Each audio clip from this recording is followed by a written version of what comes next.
This just might blow us all away.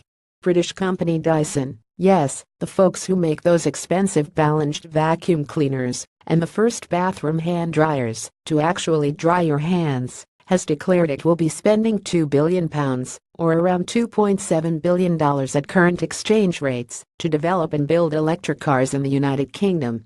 And the company plans to launch its EV by the end of the decade. Half of the £2 billion investment will go directly to funding the development of the new EV, according to multiple sources, while the other half will go towards new solid-state battery technology designed to power both electric cars and other devices. The company has already hired 400 employees to work on the project. Founder James Dyson announced the plans on Tuesday in an email to the company's workers, which Dyson the company then posted on Twitter.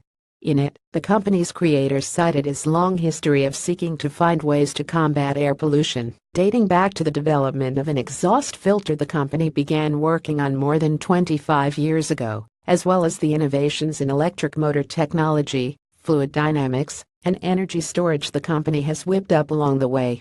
We finally have the opportunity to bring all of our technologies together into a single product, he wrote.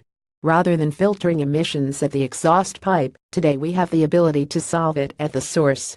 The announcement doesn't come as a complete surprise.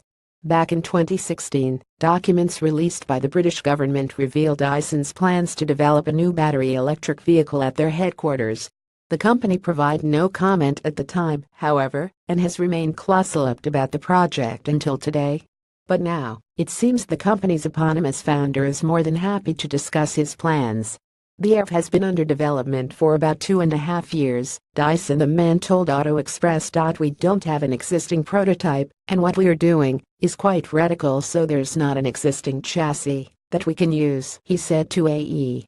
The Dyson car, he said, won't be a sports car, but it also won't be a low-end vehicle like the Nissan Leaf.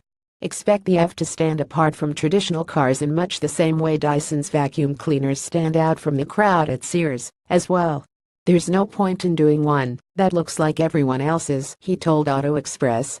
We're not in that business. You'll have to wait and see. We're trying to be radical. And much like Elon Musk's Tesla, which has used proprietary platforms for its cars ever since it consigned the Lotus-based Roadster to the history books, Dyson will more or less go it alone. I didn't see what an existing manufacturer could offer us, he said, citing the general reluctance most carmakers have had for EVs up until the last couple years.